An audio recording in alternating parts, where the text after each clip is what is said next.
Bonjour tout le monde. Bonjour. Bonjour tout le monde. Bonjour. Est-ce qu'il y a la joie? Amen. Acclamons pour la gloire de notre Dieu.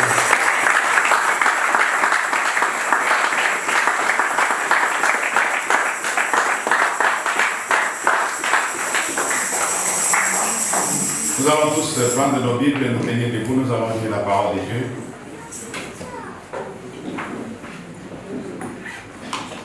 Nous sommes dans le livre de 1 Corinthiens chapitre 12.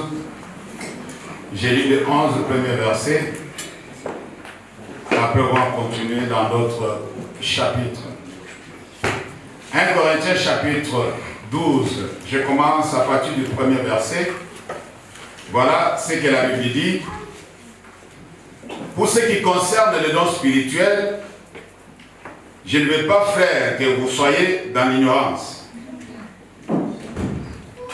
Vous savez que lorsque vous étiez païen, vous vous laissiez entraîner vers les idoles muettes selon que vous étiez conduits. C'est pourquoi je vous déclare que nul, s'il parle par l'Esprit de Dieu, ne dit Jésus est anathème. Et que nul ne peut dire Jésus est Seigneur si ce n'est par le Saint-Esprit.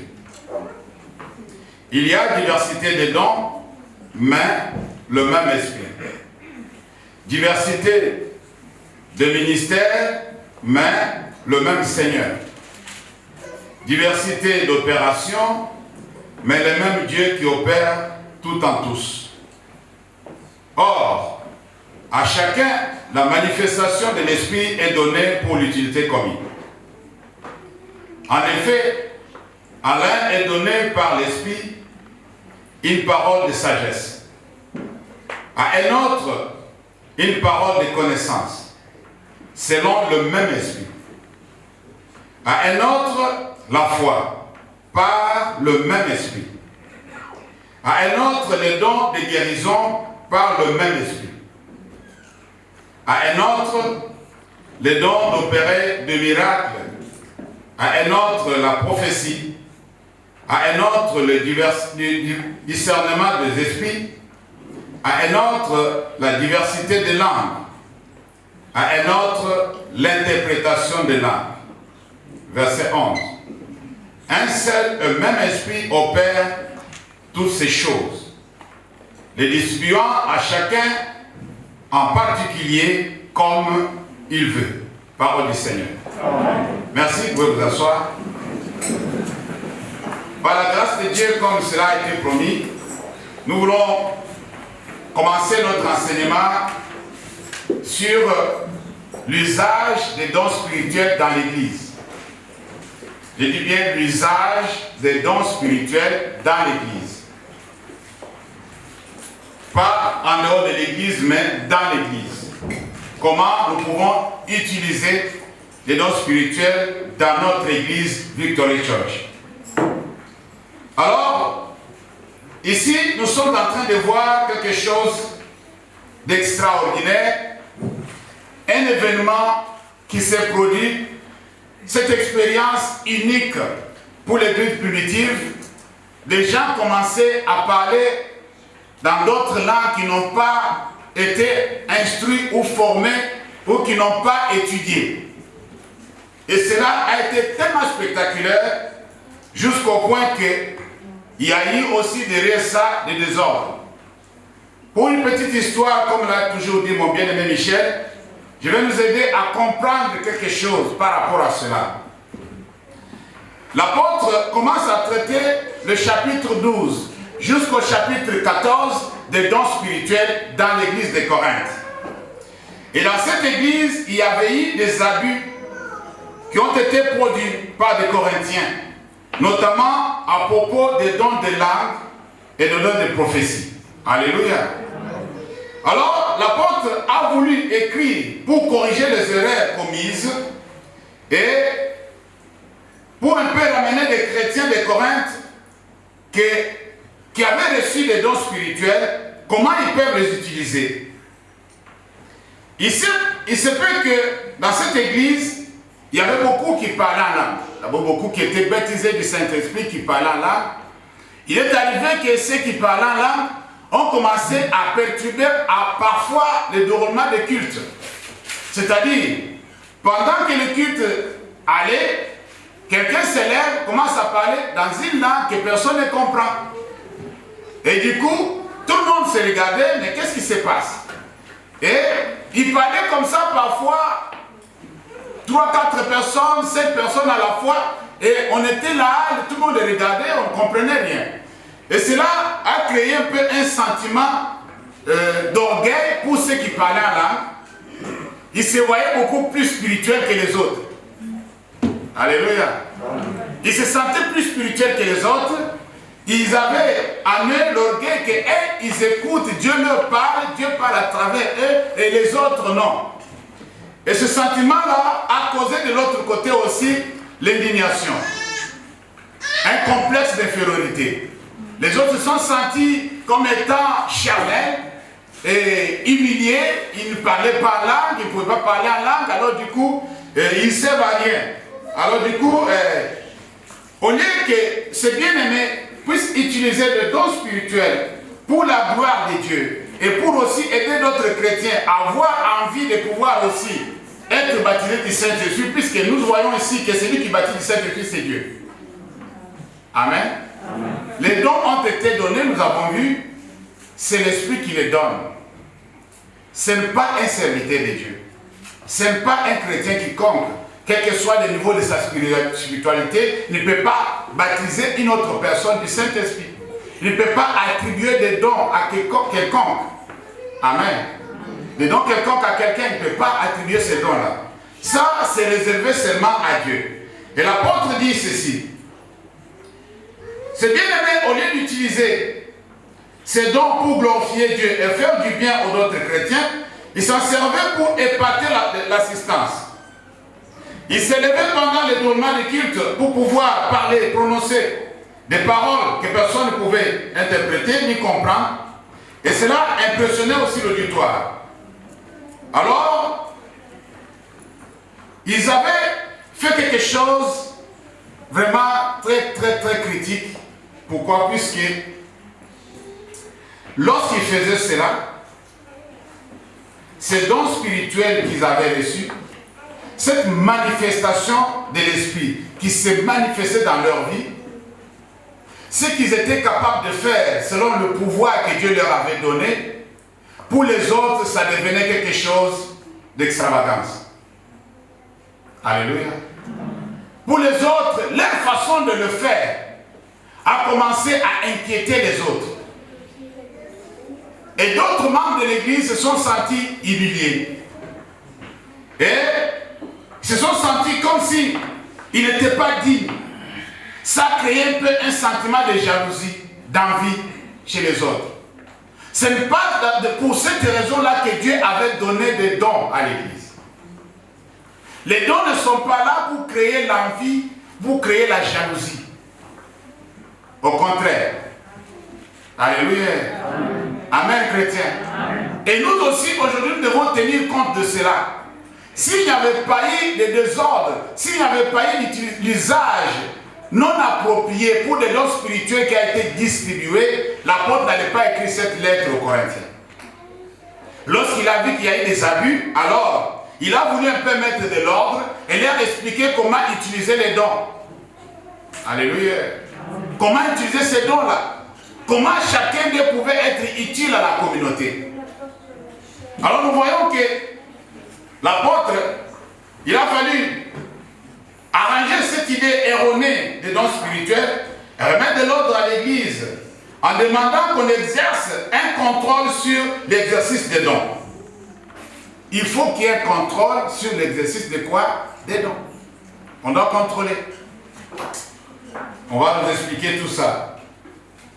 Alors du coup, en particulier celui de langue et celui de prophétie. Ces deux dons-là, il fallait pouvoir contrôler. Si vous regardez bien là, nous venons de lire, vous allez constater quelque chose d'extraordinaire.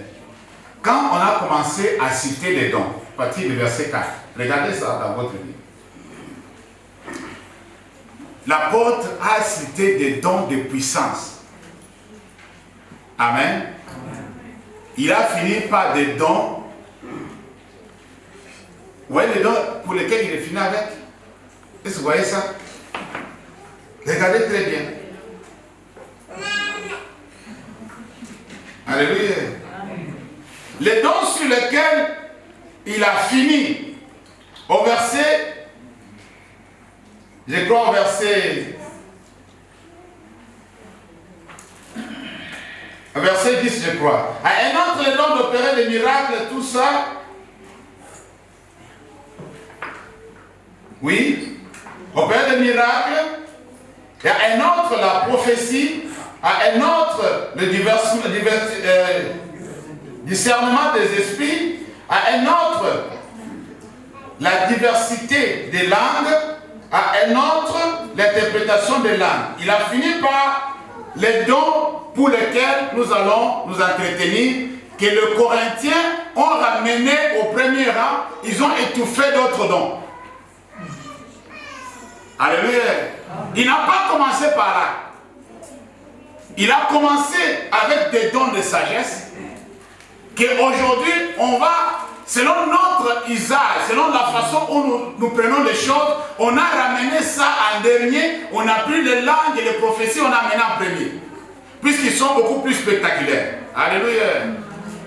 Chaque chrétien a un don de Dieu. Dis Amen. Amen. Chaque chrétien a quelque chose de la part de Dieu. Chaque chrétien a reçu une mission. Chaque chrétien a un devoir à accomplir. Mais la Bible dit que non, il a donné à chacun comme il voulait, comme il se sentait bien. C'est-à-dire, il ne peut pas donner à une personne toutes les dons. Alléluia. Amen, chrétien. Toutes les dons ne peuvent pas être données à une seule personne.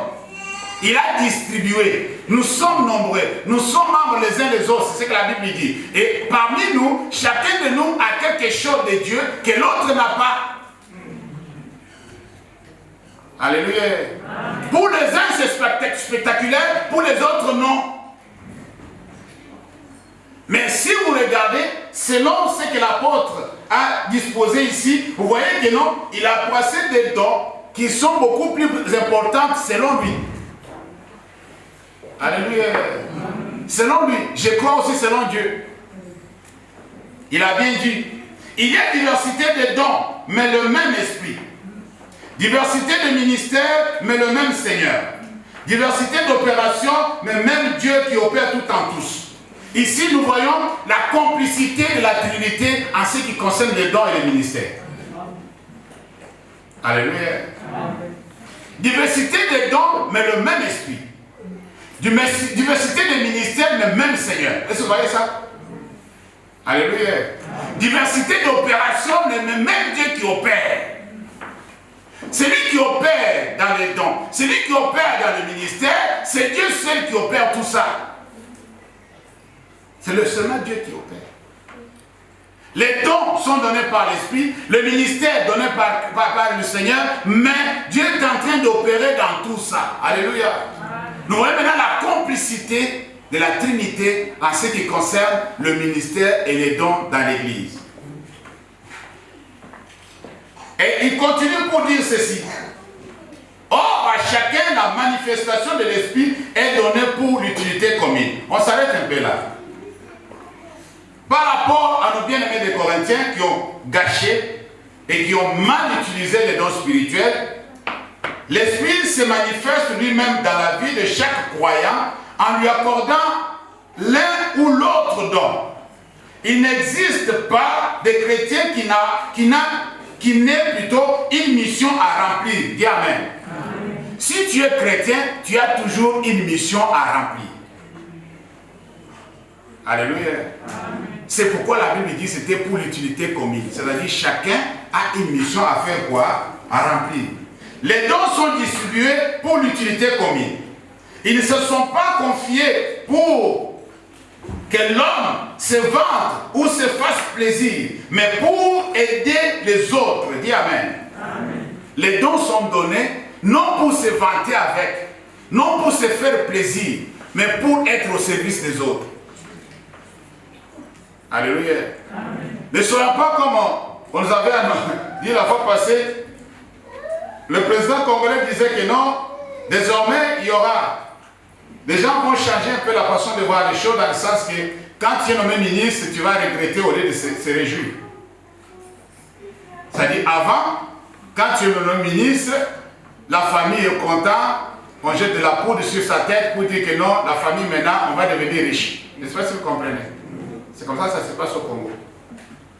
Alors le président dit que non, voilà, désormais, ça va être le contraire. Lorsque tu es nommé ministre, tout le monde dit aïe, aïe, aïe, aïe. Alléluia. Amen, chrétien. Il va là-bas pour servir la nation, il ne va pas là-bas pour servir la famille. C'est ce qui se passe aujourd'hui à l'église. Les gens reçoivent des dons non pour servir l'église, mais pour se servir eux-mêmes. Alléluia. Pour se glorifier, pour se voir plus supérieur que les autres. L'humilité précède la gloire. Bien-aimés dans le Seigneur, qu'est-ce que vous avez que vous n'avez pas reçu? Mais si vous l'avez reçu, pourquoi vous vous glorifiez? Alléluia. Si vous l'avez reçu, ce n'est pas la grâce. Celui qui vous a donné vous a trouvé digne. Gloire à Dieu. Mais cela ne veut pas dire que celui qui est à côté de vous n'a rien. C'est ça ce que je veux faire comprendre à quelqu'un ce matin. Toi qui es à côté de celui qui prophétise ou qui parle la langue, ne pense pas que tu n'as rien. Tu as quelque chose. Dis Amen. Amen. Puisqu'il y a plusieurs dons, nous avons lu ici, la liste est longue. Mais tu ne peux pas savoir, tu ne peux pas connaître quel don tu as si tu ne t'approches pas de Dieu pour te faire découvrir les dons. Beaucoup d'entre nous ont des dons étouffés, des dons cachés. Lorsque tu vas aller dans la présence de Dieu, lorsque tu vas chercher la face de Dieu, tu verras qu'il y a un don caché en toi qui va se manifester au moment opportun. Et tu vas te dire, ah, je ne savais pas que j'avais ça. Parmi nous, nous allons voir ça pendant cet enseignement. Il y a ceux qui ont des dons de guérison, des dons d'opérer des miracles. Mais lorsque la chose se lève en lui, il dit non, ça ce n'est pas moi, c'est mes pensées. Alléluia. Non, c'est moi qui pense comme ça. Non, moi je peux guérir quelqu'un. Non, c'est pas possible. Qui t'a dit que c'est impossible? Rien n'est impossible à celui qui croit. Alléluia, chrétien. Amen, bien-aimé. Est-ce qu'on parle quand même pour la gloire de Dieu?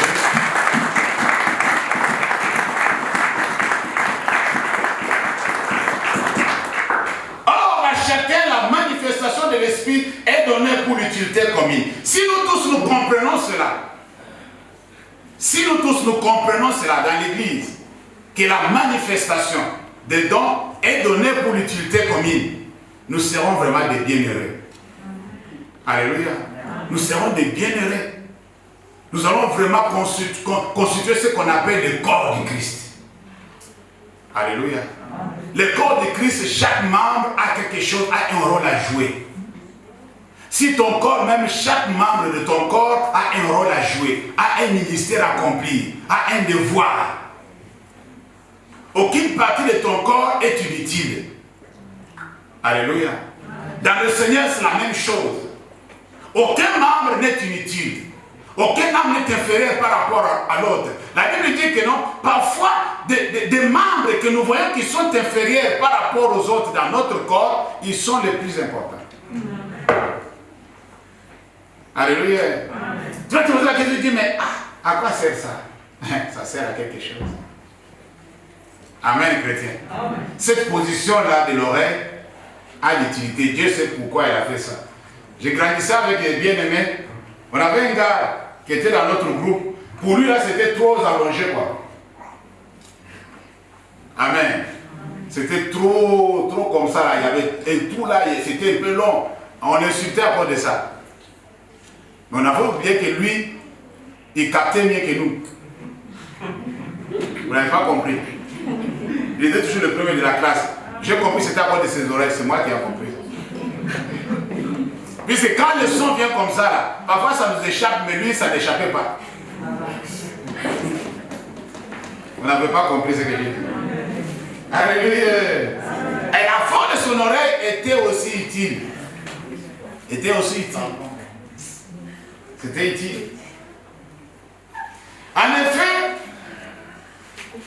comme nous le disons, ça, on va le développer prochainement. À partir du verset 8, verset 9, verset 10, on va le développer prochainement. Mais ce qui nous intéresse aujourd'hui, c'est au sujet des dons de parler en langue et les dons de prophétie. Alléluia. À partir de 8, 9, 10, on a cité plusieurs dons là-bas, plusieurs ministères que Dieu a donnés, que nous allons expliquer aussi comment nous pouvons identifier cela dans l'Église et comment nous pouvons aussi les utiliser pour l'utilité commune. Le verset 11. Un seul et même esprit opère toutes ces choses, les distribuant à chacun en particulier comme il veut. Dis Amen. Amen. Tous les dons mentionnés à partir du verset 8 jusqu'au verset 10 sont produits et contrôlés par le même esprit. Dis Amen. Amen. Voilà, je vais insister là puisqu'il y a quelque chose là-bas qu'il faut qu'on souligne. Il n'accorde pas le même don à tous. Il distribue ses dons à chacun particulièrement comme il veut.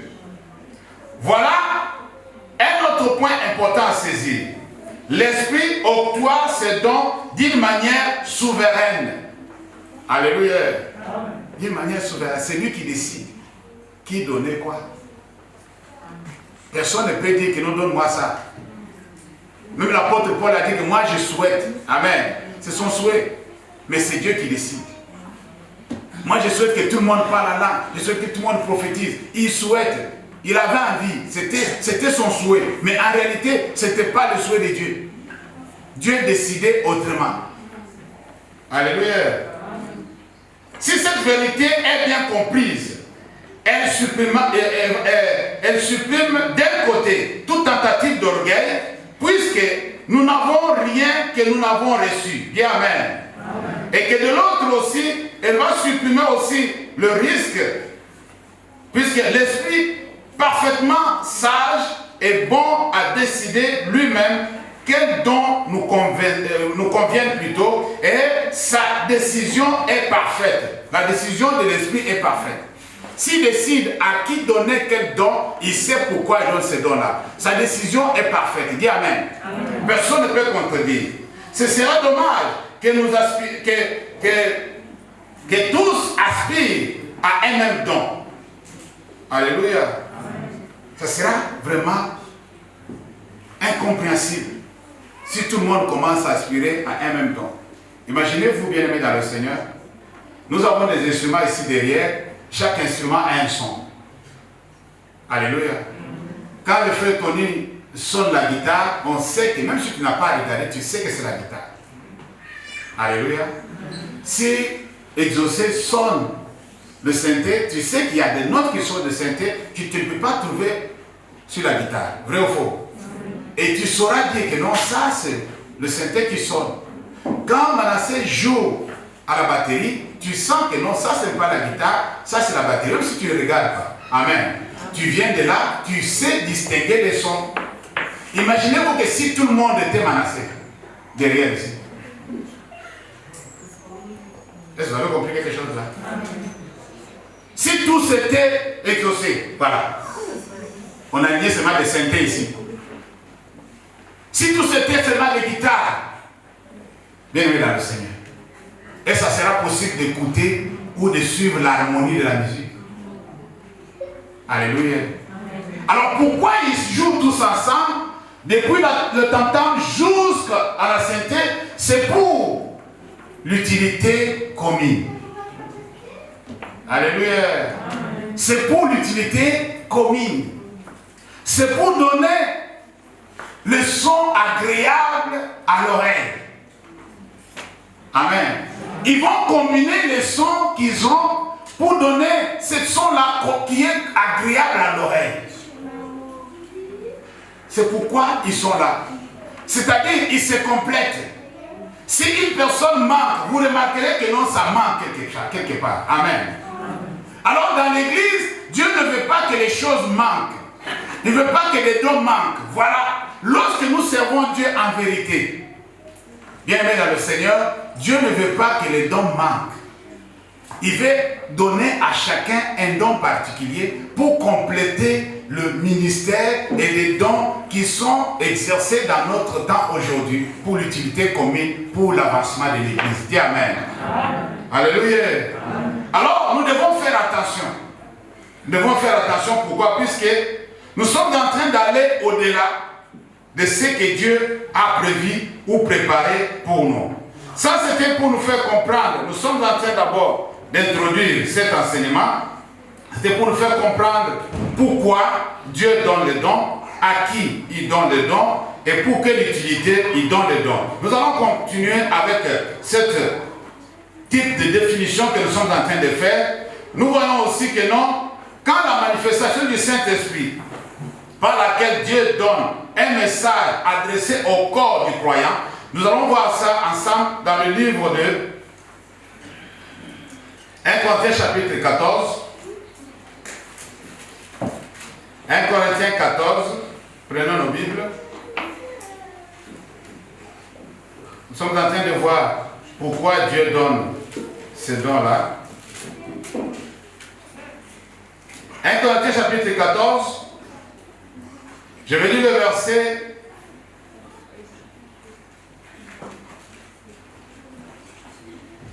À partir du verset 2, pour un peu comprendre ce qui se passe. En effet, celui qui parle en langue ne parle pas aux hommes, mais à Dieu, car personne ne le comprend. Et c'est un esprit qui dit de mystère. Ça ne nous intéresse pas trop. Verset 3. Celui qui prophétise ou au contraire parle aux hommes, les édifie, les exhorte, les console. Soulignez ça. Celui qui parle en langue s'édifie lui-même. Celui qui prophétise édifie l'Église. Parole du Seigneur. Quand on prophétise, il y a trois raisons. Alléluia. Quand il y a une prophétie qui sort dans l'Église, il y a trois raisons. Première raison, la Bible dit, c'est pour faire quoi? Édifier. Amen. Deuxième raison, pour exhorter. Troisième raison, pour consoler. Trois choses dans la prophétie. Amen, chrétien. Ça, c'est ce que la Bible nous dit par rapport aux prophéties. Les prophéties sont adressées ou sont prononcées pour l'édification de l'Église. L'Église doit être édifiée. Mais qu'est-ce que nous constatons? Que le prophétie sort. Et dans cette prophétie, il n'y a ni l'édification, il n'y a ni exhortation, il n'y a ni consolation. Alléluia. Amen, chrétien. Est-ce que nous sommes ensemble? Amen. On commence à décoller petit à petit. J'aimerais que vous soyez avec moi. Dans la prophétie, nous devons avoir ces trois choses. Vous allez comprendre pourquoi l'apôtre dit que non, il faut examiner les prophéties. Quand on examine, c'est par rapport à ce mode d'emploi qui nous a été donné. Ce que la Bible nous dit par rapport aux prophéties. Quand les prophéties sont, puisque nous allons faire la différence entre les dons de prophétie et le ministère de prophète. Amen. Oui, le ministère de prophète, vous allez voir ça là. Et dans Ephésiens chapitre 4, verset 11. Vous pouvez noter déjà, nous allons passer par là pour expliquer aussi que non, une personne qui prophétise n'est pas toujours un prophète. Alléluia. Amen, chrétien. Une personne qui prophétise n'est pas toujours un prophète. C'est pourquoi l'apôtre dit que non, moi je préfère que toute l'église prophétise. Il n'a pas dit que toute l'église doit être des prophètes. C'est différent. Alléluia. On ne peut pas tous être des prophètes ici. Mais on peut tous prophétiser. Je vais expliquer ça calmement. Alors ici, nous voyons que ce qui nous est donné, ce qui nous est souligné dans ça, pour l'édification de l'église, la prophétie qui sort doit être adressée d'abord à l'église. Premier point. Alléluia. La prophétie ici, on ne dit pas que la prophétie est personnalisée.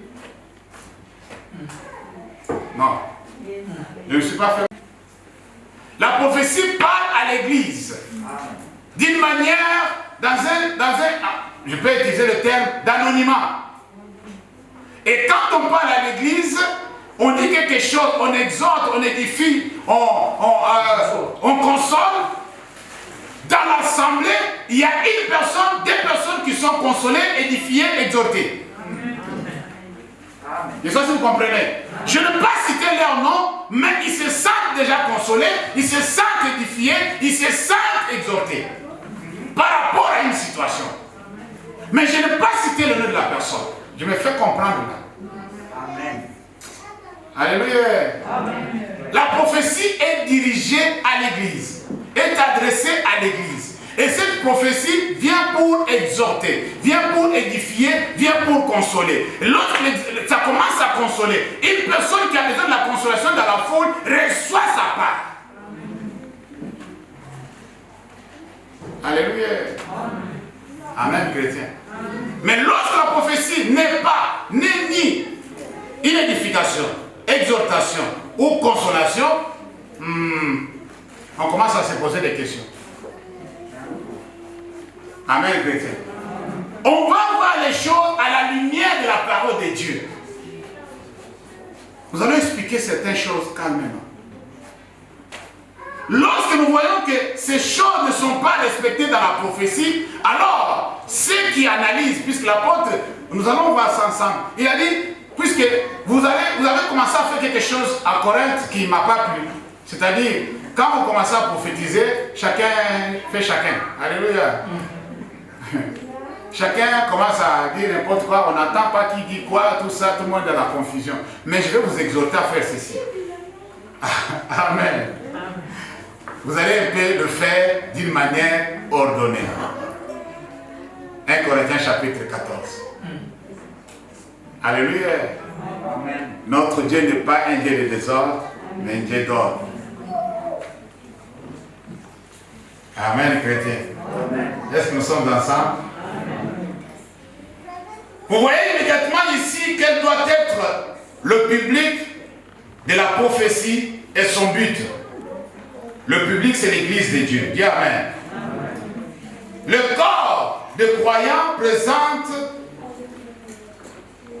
à la réunion, c'est-à-dire la prophétie, quand elle vient, elle s'adresse à ceux qui sont présents dans la réunion. Je vais vous aider à comprendre ce que j'ai dit. La prophétie, quand elle vient, nous qui sommes déplacés ce matin pour venir à l'église, Dieu va nous parler à nous. Amen.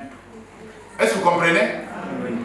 Dieu n'est pas obligé de nous envoyer dire à quelqu'un qui n'est pas là, qu'il va lui dire que non. Il parle à ceux qui sont là, présents à la réunion, pour les édifier, pour les exhorter, pour les consoler, ceux qui sont là. C'est-à-dire, la révélation, cette révélation tombe à pic. La personne n'a pas préparé quelque chose. Ça vient directement. Dieu lui dit, parle comme ça. La personne n'a pas médité. Alléluia. La personne n'a pas rêvé.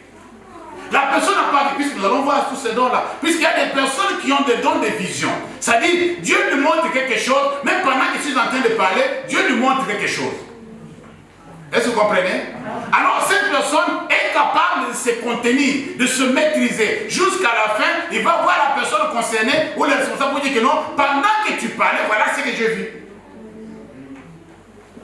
Ne confondons pas les choses. Il y a d'autres aussi, Dieu le parle quand ils sont sur leur couche. Quand ils dorment, Dieu le fait révéler des choses.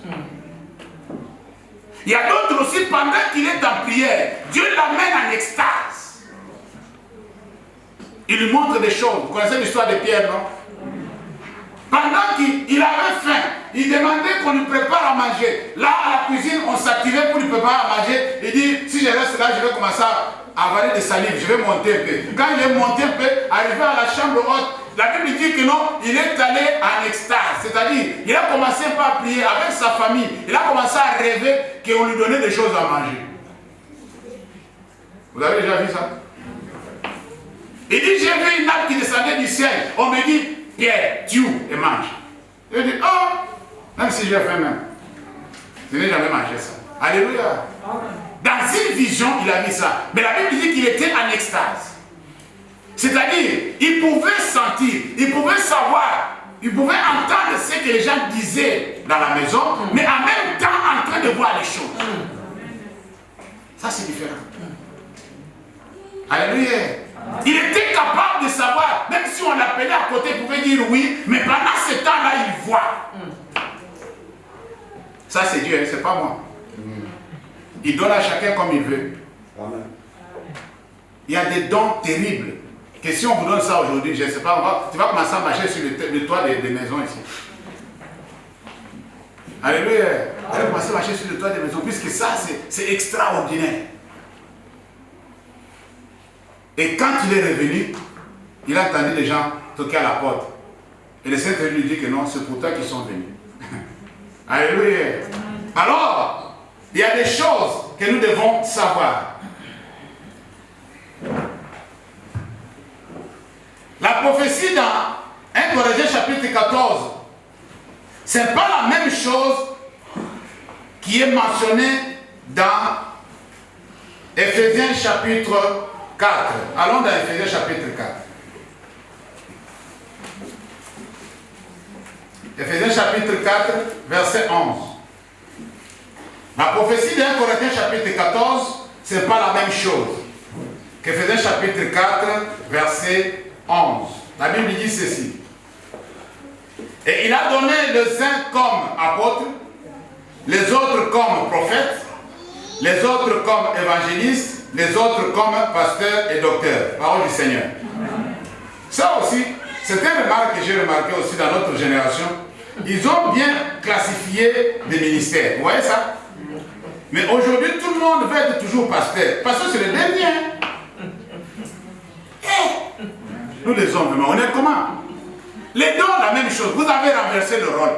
Le ministère, la même chose. Aujourd'hui, tout le monde veut être pasteur. Tu es évangéliste, non, évangéliste n'a rien. Moi, je veux être pasteur. Il y a d'autres qui viennent me dire que non, pasteur. Entre évangéliste et pasteur, qui est le plus grand? Vous allez trop loin. Alléluia. Les gens aiment aujourd'hui qu'on les appelle des prophètes, des bishops. Je ne sais pas, je ne sais pas. Amen, chrétien. Vous voyez comment ils ont classifié les choses là. Il faut voir un peu comment Dieu veut que les choses soient.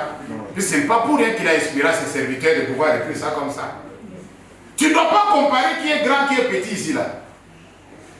Oh non, on m'a dit que non, l'évangile c'est l'adjoint des pasteurs. L'adjoint des pasteurs. Comment il doit être l'adjoint des pasteurs? Il connaît, on avait un bien-aimé, il était évangéliste, après un moment on dit non, il est devenu pasteur. Amen. Tony, je sais pourquoi tu arrives. Je sais.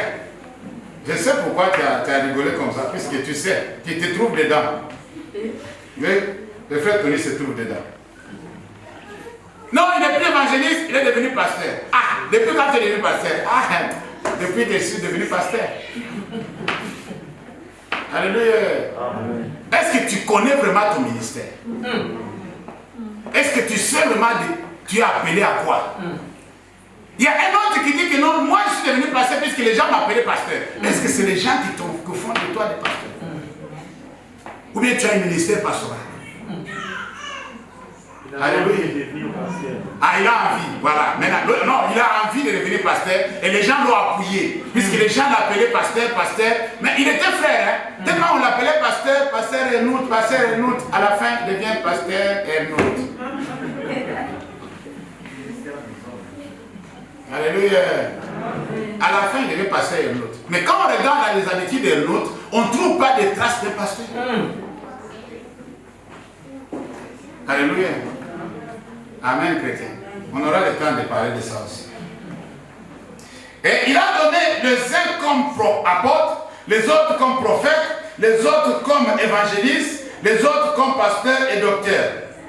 Les prophètes d'Éphésiens, chapitre 4, verset 11, est selon ce que moi je comprends bien dans le Seigneur, différent de la prophétie qui est parlée en 1 Corinthiens, chapitre 14. Dis Amen. Amen. Mais si tous deux portent un message de Dieu, le but de la manifestation de la prophétie dans 1 Corinthiens chapitre 14 est l'édification, l'exhortation et la consolation de l'église locale. Dis amen. C'est assez. Plutôt, ce que je veux dire, c'est que le but de cette prophétie n'est pas de prophétiser sur des choses qui arriveront dans le futur ou sur ce qui arrivera à la nation ou de donner des prophéties adressées nominement, c'est-à-dire personnalisées à des personnes spécifiques. Non, c'est pas comme ça. Alléluia. Il y a la différence entre les deux. Je vais expliquer ce que je viens de dire là. Le prophète, lorsqu'il annonce, on va voir des exemples, ne vous inquiétez pas. Lorsqu'il annonce quelque chose, c'est quelque chose qui va arriver dans le temps. Amen. Il arrivera telle chose à l'époque. Il peut me déterminer l'époque, s'il est capable. Sinon, il va dire que non, quelque chose comme ça arrivera. Il peut dire qu'à cette nation, quelque chose comme ça arrivera. Il peut venir directement avec un message personnalisé. C'est-à-dire, il n'était pas pendant le culte, il n'était pas pendant la prière, qu'il est tenté de se secouer. L'Esprit l'a pris, il a donné un message par rapport à Patrick. Je ne sais pas si vous comprenez. C'est-à-dire, lui, dans la grâce qu'il a, le ministère qu'il a, Dieu lui donne un message clair. Alléluia. Ça peut être pendant la prière, ça peut être hors de la prière, mais il lui envoie avec un message spécifique par rapport à Patrick. C'est pourquoi vous entendez certains dire que non, il y a un prophète qui a dit ceci sur moi. En cours de la route. Ce n'était pas dans l'église. Je me fais comprendre là. Le prophète a la capacité de te dire quelque chose concernant toi, Christophe, mais sans toutefois que vous soyez dans l'église. Il n'est pas obligé d'être dans l'église. Il peut être encore sur la route et dire, jeune homme, attends, c'est toi Christophe? Oh, oui, c'est moi Christophe. Le Seigneur t'aime, hein? Il y aura telle chose qui va se passer dans ta vie, mais quand cela arrivera, donne gloire à Dieu. Merci, au revoir. Il s'en va. Et la personne que tu ne connais pas, tu ne l'as jamais rencontrée. Est-ce que vous comprenez ce qu'il veut dire? C'est différent d'une personne qui a les dons de prophétie. Faisons la part des choses. Celui qui a les dons de prophétie, cette personne-là peut venir dans l'assemblée. Lorsque le Seigneur veut parler, il va utiliser la personne qui a les dons de prophétie pour édifier l'église, pour exhorter l'église et pour consoler l'église. Mais il n'envoie pas pour dire à Christophe directement dans l'assemblée, Christophe! J'espère que ça me fait comprendre. Faisons la part des choses. Suivons ce que la Bible dit. Alléluia. Suivons ce que la Bible dit. Bien dans le Seigneur, comme ça on va bien utiliser les dons. Il peut y arriver aussi que la personne qui prophétise, amen, dans l'assemblée, d'une part, il a aussi un don de prophétie. Il a aussi le ministère de prophète. Alléluia. Ça peut arriver, mais c'est rare. Mais c'est rare. Dieu a toujours distribué, donné à chacun sa portion. Alléluia. C'est rare qu'il te combine les deux. C'est rare. Ça peut arriver, mais c'est rare. Puisque je connais des prophètes qui ont commencé comme ça. À la fin, ils ont vraiment des messages spécifiés, des messages pour la nation, des messages pour la famille, des messages pour des personnes, mais en dehors des dons de prophétie. Alléluia. Maintenant, nous devons comprendre quelle a été notre responsabilité, quels ont été les dons qui nous ont été confiés pour pouvoir utiliser. Et nous voyons ici ensemble que si nous lisons, retournons dans 1 Corinthiens, chapitre 14. Nous allons commencer à examiner certaines choses là.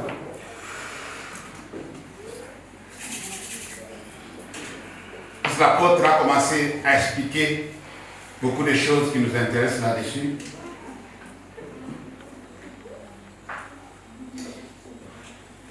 Nous avons lu le verset 3, 4. Il dit au verset 5, « Je désire que vous parliez tous en langue, mais encore plus que vous prophétisiez. » Ça, c'est son souhait. Celui qui prophétise est plus grand que celui qui parle en langue. Ça, on compare que les deux. On n'a pas dit que tu es plus grand que tout le monde. Je vais vous expliquer pourquoi il a dit ça. Celui qui prophétise est plus grand que celui qui parle en langue. À moins que ces derniers n'interprètent. Si la personne qui parle en langue, il n'y a personne pour interpréter, non. Qu'il arrête. Alléluia. Qu'il arrête. Tu parles en langue, mais il n'y a personne pour interpréter. Toi, tu ne peux pas interpréter ce que tu dis, puisqu'il y a d'autres. Il a le don de langue et l'interprétation des langues.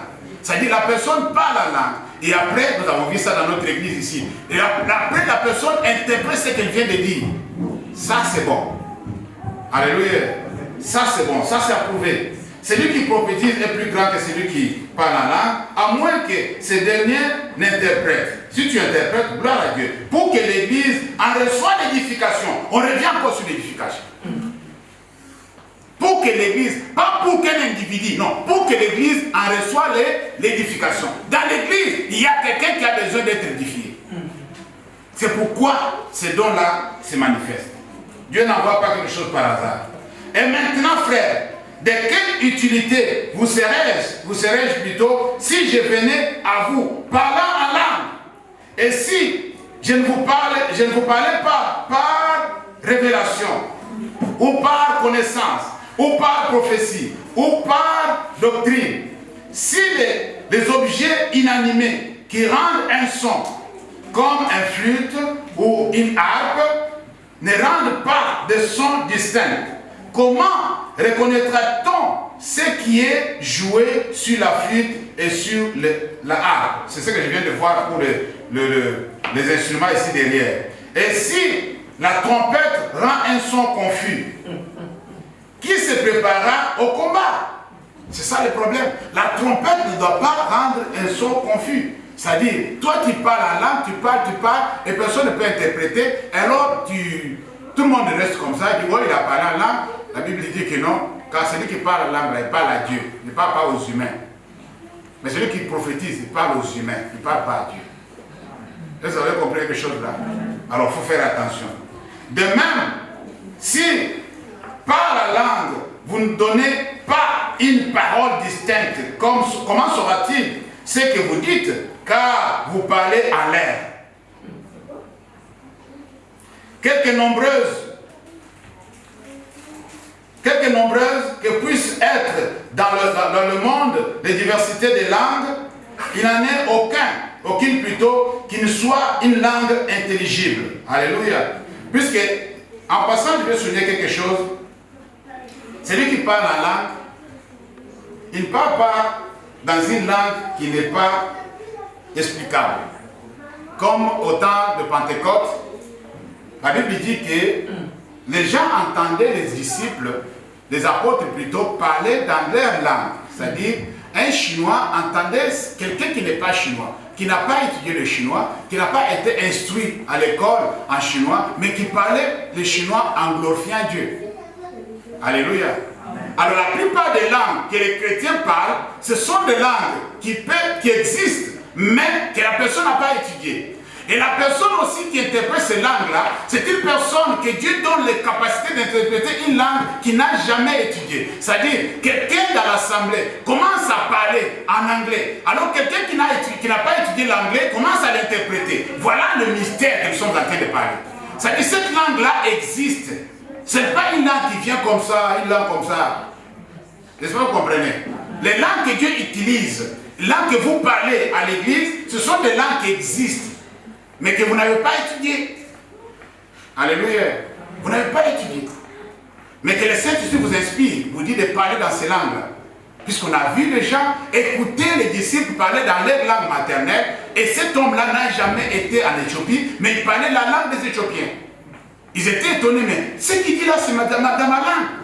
Il dit ça, il dit gloire à Dieu, il dit ceci, il dit cela. La personne était puisque que c'est sa langue propre. Voilà, le parler en langue, c'est ça. Mais lorsque, dans l'assemblée, il n'y a personne pour pouvoir nous donner la signification de l'interprétation de ces langues-là, alors on ne le fait pas. Alléluia.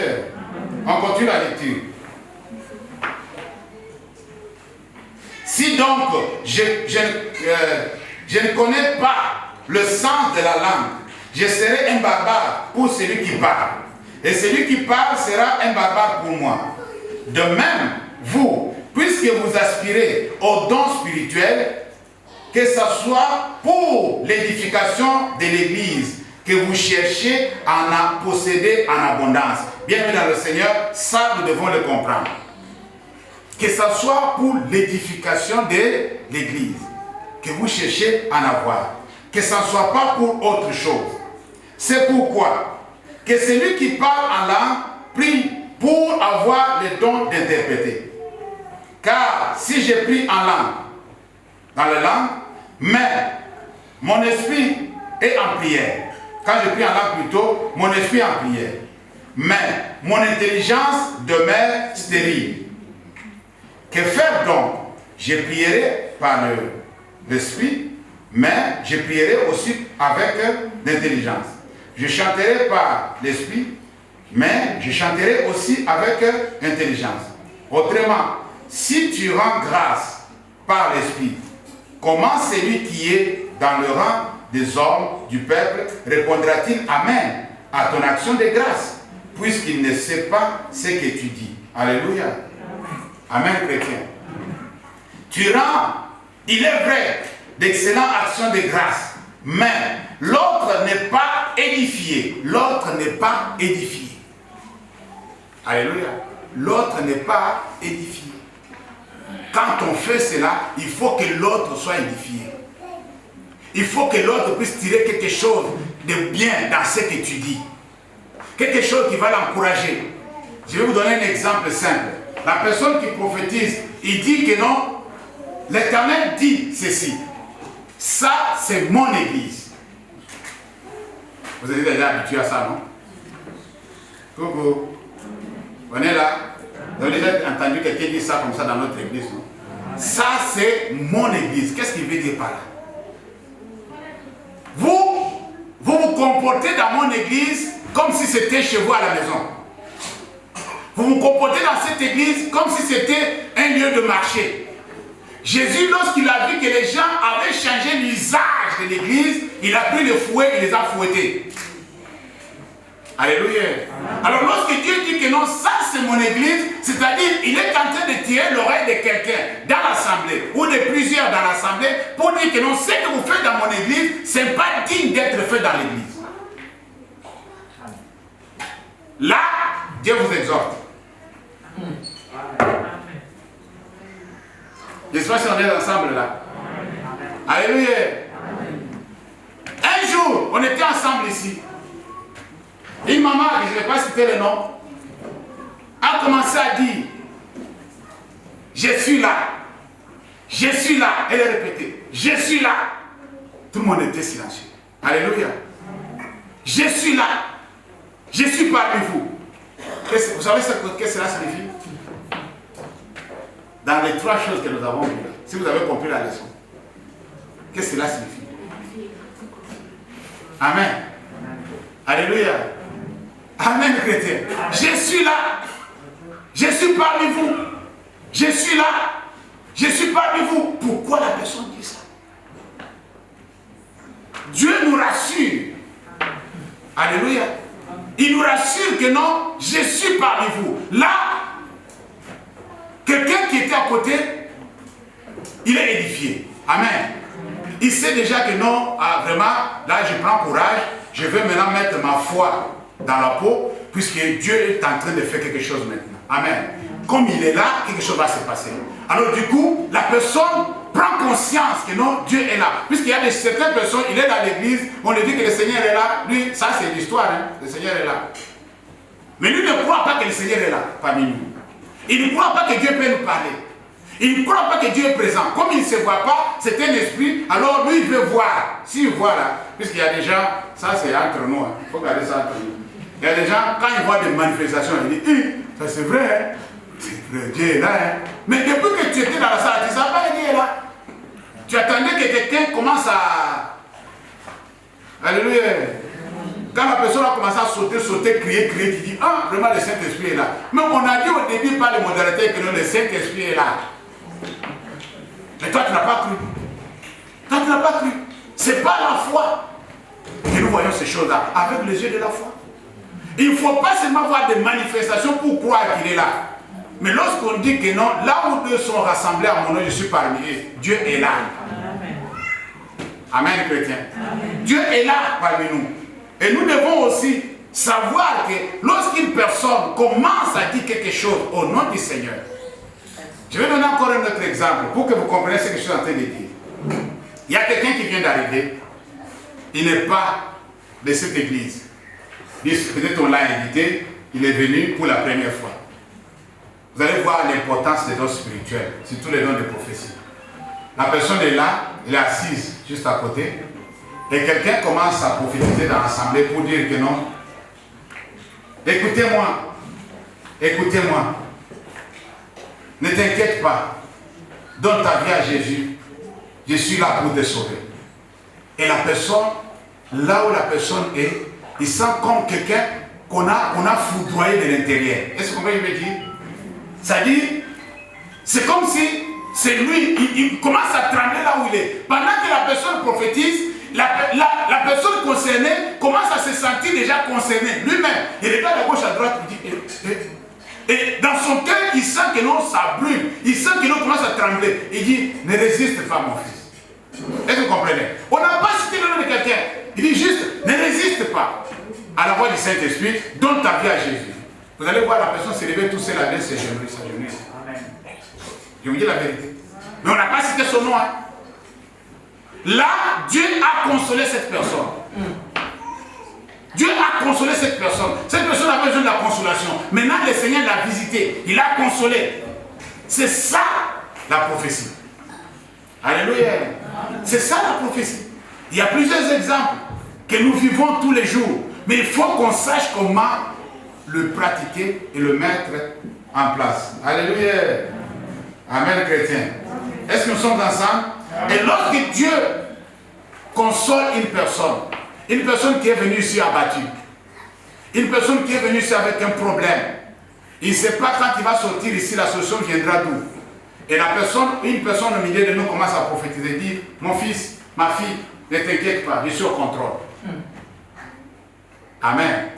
Nous tous, on va écouter cette parole-là normale. C'est ça la différence dans la prophétie. Nous tous, on n'est pas concernés, on va prendre ça normal. Ma fille, mon fils, ne t'inquiète pas, je suis au contrôle. La personne concernée, Dieu va les toucher. Alléluia. La personne concernée sera touchée individuellement par Dieu. À la fin, si cette personne a du courage, il va commencer seulement à se lever et dire, Seigneur, merci, puisque tu m'as parlé. Tu vas dire, oh, on n'a pas cité ton nom. Mais non, ce qu'il dit là, c'est moi. Ce que la personne est en train de dire, c'est moi. C'est pourquoi l'importance des dons dans l'église. Puisqu'on ne sait pas qui est venu avec quoi. Alléluia. La personne commence à prophétiser. Il dit, écoutez-moi, renoncez aux œuvres mortes. Renoncez à ceci. Il commence même à citer des choses. Renoncez aux fétiches. Renoncez à la sorcellerie. Renoncez à ceci. Il t'exhorte. Alléluia. C'est une exhortation. Ça prend droit à laisser. Il y a d'autres aussi, on l'a exhorté de laisser le fétiche, il ne veut pas. Mais Dieu a dit. Alléluia. Dieu a dit. Dieu a des messages spécifiques. Nous allons voir ça avec notre texte. C'est-à-dire, pourquoi l'apôtre insiste et dit que lorsqu'une personne prophétise, disons ça va nous aider encore, ça va nous aider. Disons, ça partir de 20... Par conséquent, les langues, tout parle en langue, si tout prophétise sur un croyant, oui, ça serait un peu bizarre. Que faire donc, verset 26, mes frères, lorsque vous vous assemblez, l'un ou les autres parmi vous ont un cantique, une instruction, une révélation, une langue, une interprétation, que tout se fasse pour l'édification. On va expliquer ça dans l'enseignement, parce que nous avons une place pour ça. On va vous expliquer comment ça fonctionne à l'église primitive. C'est un peu différent de ce que nous faisons aujourd'hui.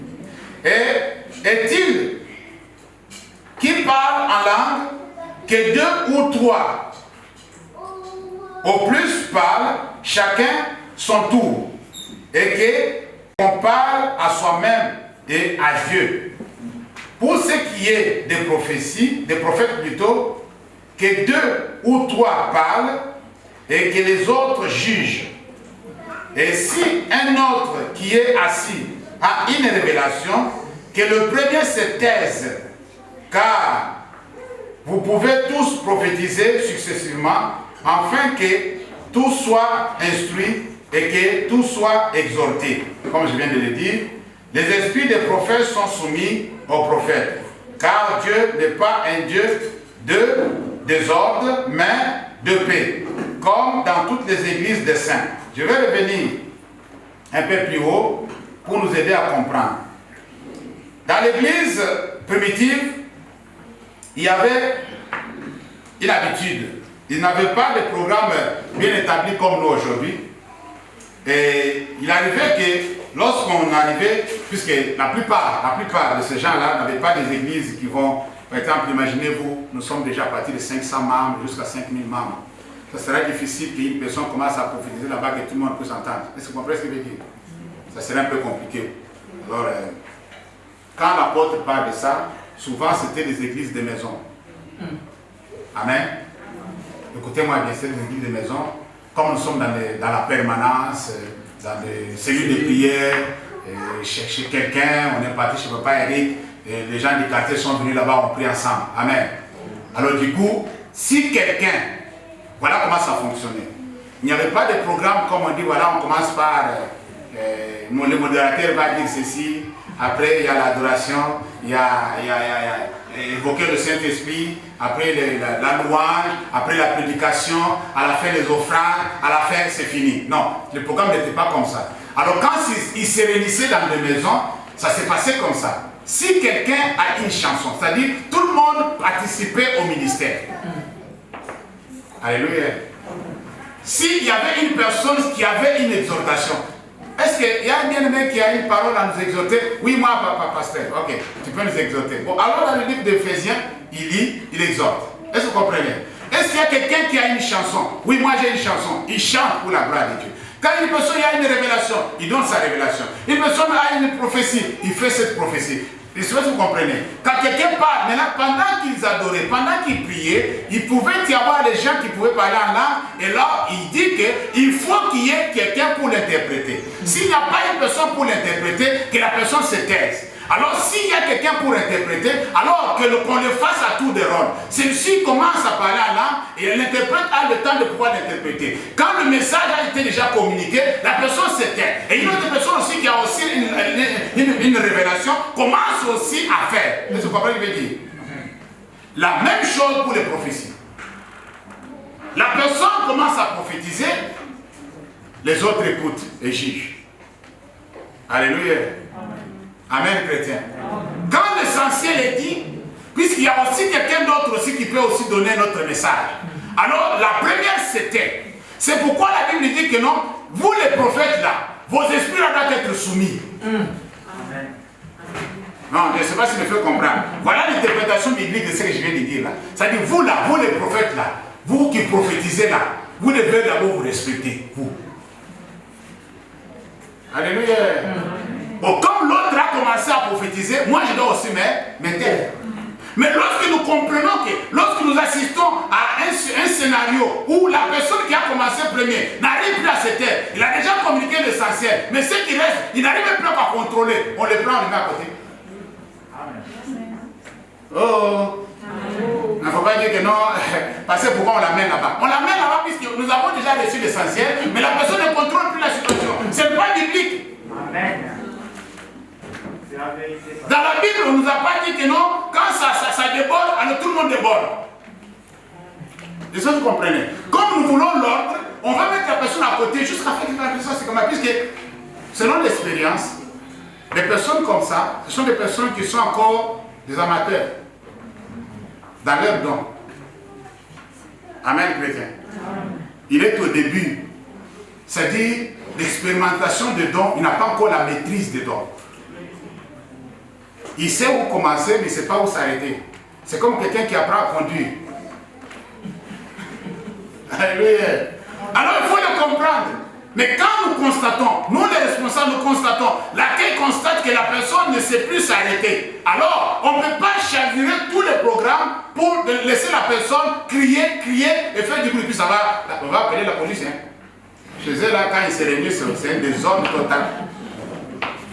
Moi, j'ai participé dans des églises qui ne croient même pas qu'il y a des manifestations de Saint-Esprit. Même sur la ville de Clermont, nous avons des églises comme ça. Je ne vais pas citer le nom. Amen. Ah, je sais pourquoi tu dis ouais. Alléluia. Tu es dans scène de Clermont, tu sais.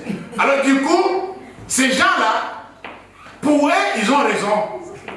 Ils ne veulent pas les débordements, ils ne veulent pas les tapages, ils ne veulent pas les gens qui commencent à gesticuler, aller de gauche à droite, faire tomber les chaises. Est-ce que vous comprenez ce que je veux dire? Alors pour un peu mettre ça de côté, dire non, non, vos trucs là, ici, là, non.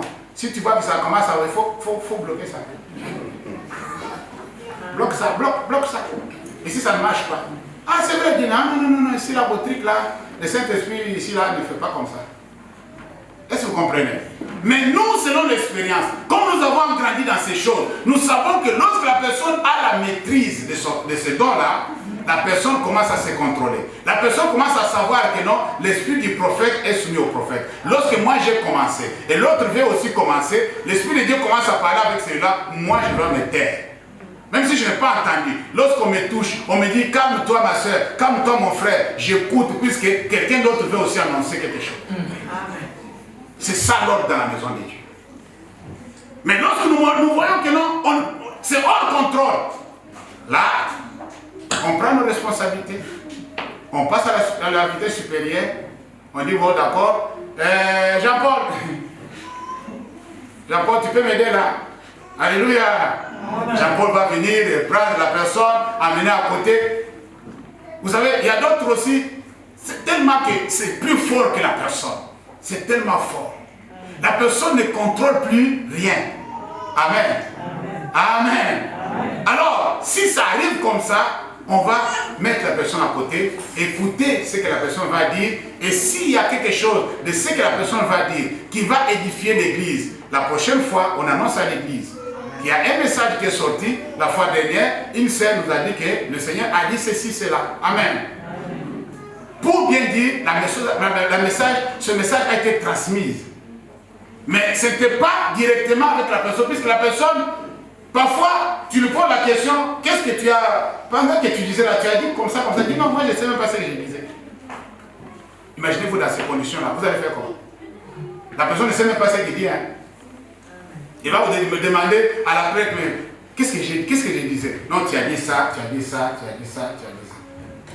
Et j'ai compris aussi que la plupart de nos bien-aimés, gloire à Dieu, ne sont venus avec des gens comme ça. La plupart des bien-aimés qui ont des dons comme ça, qui ont des grâces comme ça, Dieu leur a donné au moins 2 ou 3. Mais ils ne savent pas scinder ces dons-là. Amen. Comme je disais, la personne qui prophétise, il se manifeste aussi dans la personne des dons de vision. C'est-à-dire la personne, quand elle prie comme ça, elle voit des choses.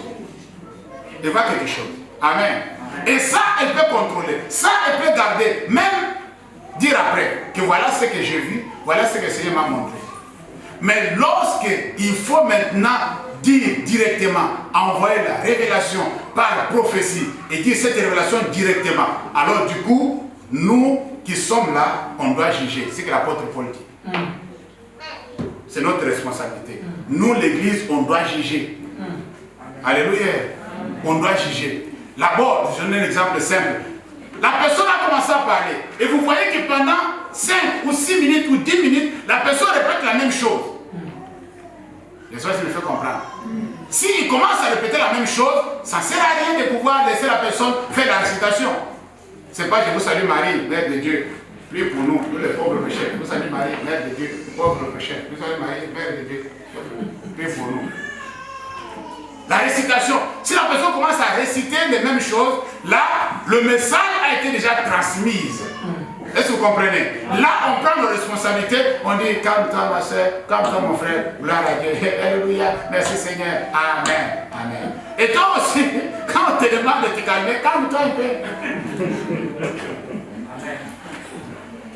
Quand on te demande de te calmer, tu ne peux pas te calmer. On va aller jusqu'où? Nos programmes n'est pas comme le programme de temps de Paul. Hein. Nous, on a le programme établi. Nous, quand on vient là, on regarde l'heure. Tu vois, le monsieur là, il a dit quoi? Il dit, hey, le temps qu'on m'a donné, c'est fini. Mais si on laisse Benoît, Étienne commence à... On dit, Étienne, prends la journée là, c'est pour toi. C'est un sérieux quand même. Amen. Alléluia. On dit non, Étienne, comme tu es dans l'esprit là, comme tu es à genoux, Étienne continue. Étienne. Lui, le modérateur, il dit, acclamons pour Jésus. Étienne dit, comme vous acclamez, moi je continue. À la fin, on n'aura pas à faire tout ce qu'on pouvait faire. Et si on vous prend aussi toute la journée, si ce n'est pas catholique quand même. Vous venez à 10h et vous sautez à 18h. Vous allez dire, mais vous là vraiment, votre église a passé, moi je ne vais pas demain. Vous là, vous allez dire ça. Alors nous devons aussi contrôler, nous devons aussi juger, nous devons aussi organiser, nous devons aussi mettre de l'ordre dans ce que nous faisons. Alléluia. Il y a un vieux prédicateur qui a dit que non, quand les gens commencent à s'envoler comme ça là, crier, faire des mouvements partout, ils ne contrôlent rien, moi j'ai toujours dit que ce n'est pas biblique. Il dit c'est pas biblique, puisque ce n'est pas dans ma Bible que non, quand quelqu'un est en train de dire ces choses-là, il est hors contrôle, il ne contrôle rien, il ne calcule rien. Alléluia. Lui voit ça comme ça. Mais moi, comme je suis né dans ça, j'ai grandi dans ça, je sais qu'au début, c'est compliqué. Moi aussi, les jours où j'ai parlé en langue pour la première fois, je n'ai pas pu contrôler. C'est pourquoi je comprends ce qui se contrôle pas. Si toi tu n'as pas vécu ça, tu ne peux pas les accepter ou les comprendre. Les gens qui ne contrôlent pas, ils sont au début de leur ministère. Alléluia. Ils peuvent faire des choses, ils peuvent aller au-delà. Mais plus ils grandissent avec le Seigneur, plus Dieu leur donne ce qu'on appelle la maîtrise de soi. Ils vont commencer à se contrôler. Ils vont commencer à savoir où commencer et où finir. Et vous allez voir, ça va être bien. Mais comme on est plus au début, et c'est là, ce vague-là est venu frapper et beaucoup de nos bien-aimés ont été emportés par ce vague-là. Laissons le Seigneur faire. Vous allez voir encore de grandes choses après. Dans cette église. Je vous dis la vérité. Ça, ce n'est que le début. Ce n'est que le début. Vous allez voir encore de grandes choses. Vous allez avoir des messages. Chaque fois que vous venez ensemble, il y a des messages. Il y a des messages. Je vous dis la vérité. Moi, je priais au début avec mon bien-aimé Tony. Tony le petit, pas de Tony le grand. Et plus c'est bien aimé, je vais témoigner pour lui puisque c'est quelque chose d'extraordinaire. Plus c'est bien aimé, s'approche beaucoup plus de Dieu. Ce bien aimé a commencé à voir des choses qu'il ne voyait pas avant. Les Tony que vous voyez ici, modérés là, les petits Tony là, c'est pas petit, hein? C'est grand, hein? Alléluia. Amen, chrétien. Plus il avançait avec le Seigneur, plus Dieu a commencé à l'ouvrir les yeux pour voir des choses. C'est comme ça que ça fonctionne. Si quelqu'un se donne à Dieu, si quelqu'un s'abandonne à Dieu, c'est normal que ce qui est en lui va s'exploser. Tu peux rester dans cette église 10 ans, 20 ans, mais comme tu ne te donnes pas à Dieu, ça ne va pas se faire voir. Mais quelqu'un qui vient hier, là, qui est venu avant-hier, il se donne, il obéit, il se soumet. Vous allez voir que l'explosion va commencer. Je vous dis la vérité. Notre Dieu est vivant. C'est lui qui se laisse, Dieu fait. Alléluia. C'est lui qui se laisse, Dieu fait. Alors ne pensez pas que ceux qui sont en train d'être visités, ils font parfois exprès. Ils ne font pas exprès. Ils ne contrôlent pas la situation. Ce n'est que le début bien aimé dans le Seigneur. Ce n'est que le début. Mais c'est à nous de pouvoir les aider à pouvoir comprendre qu'est-ce qui se passe dans leur vie. C'est comme une personne, comme une femme, une jeune fille qui vient d'être engrossée. Alléluia. Amen. La présence de ce corps étranger dans son corps va perturber tout son système. Les mamans sont là, non? Ah. Quand quelqu'un tombe enceinte, vous savez comment ça complique la chose à la maison? À la maison, tout est bouleversé. Tout devient un peu noir, tout devient un peu renversé. Puisque la présence de ce corps étranger dans le corps de la femme va perturber son système. Même son humeur va changer. Est-ce que vous comprenez ce que je veux dire là? Voilà. Quand le Saint-Esprit vient dans ce corps mortel, il y a de ceux-là qui supportent, il y a d'autres qui ne supportent pas. Amen, chrétien. Il y a d'autres qui ne supportent pas. Parfois, on interprète mal comment les gens se comportent, mais c'est plus fort que la personne.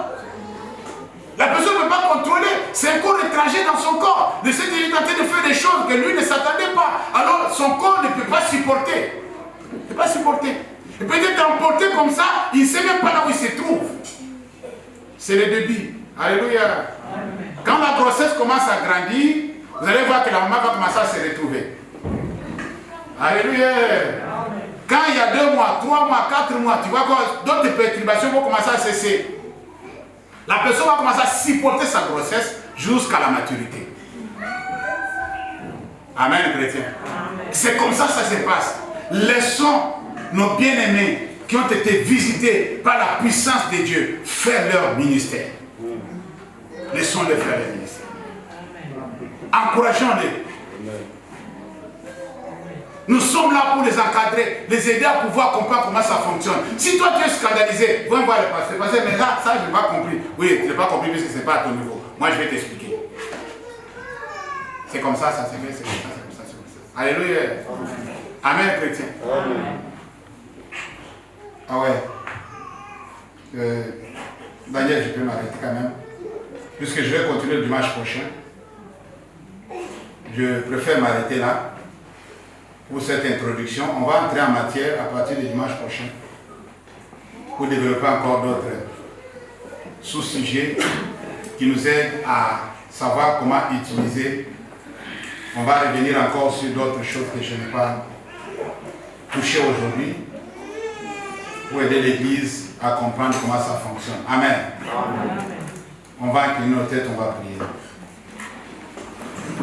Éternel notre Dieu et notre Père, je bénis ton nom pour ce moment, pour cet enseignement que tu as commencé encore une fois avec nous. Je te rends grâce, je te demande que ton Esprit Saint nous accompagne pendant cet enseignement pour pouvoir éclaircir les choses et encourager et fortifier et équiper, c'est notre Dieu, ton peuple, et leur donner encore une fois la capacité et le moyen de pouvoir, c'est notre Dieu, maintenir l'ordre dans ton Église. Seigneur, tu nous as dit que la prophétie a été donnée pour l'utilité commune. Dès que ce don, c'est notre Dieu de l'Esprit, puisse bénéficier à beaucoup dans cette Église au nom de Jésus.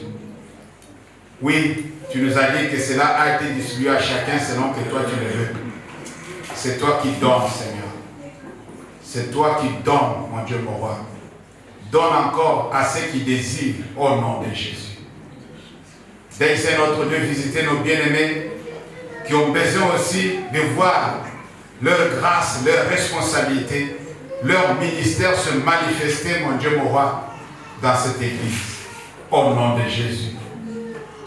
Père, je prie encore une fois pour tes enfants que tu as visités, que tu as donné les dons spirituels, que tu leur donnes encore une fois la sagesse et l'intelligence de pouvoir maîtriser ces dons et pouvoir les utiliser pour l'utilité commune, comme tu nous as dit, pour l'édification de l'Église, pour l'exhortation de l'Église et pour la consolation de l'Église.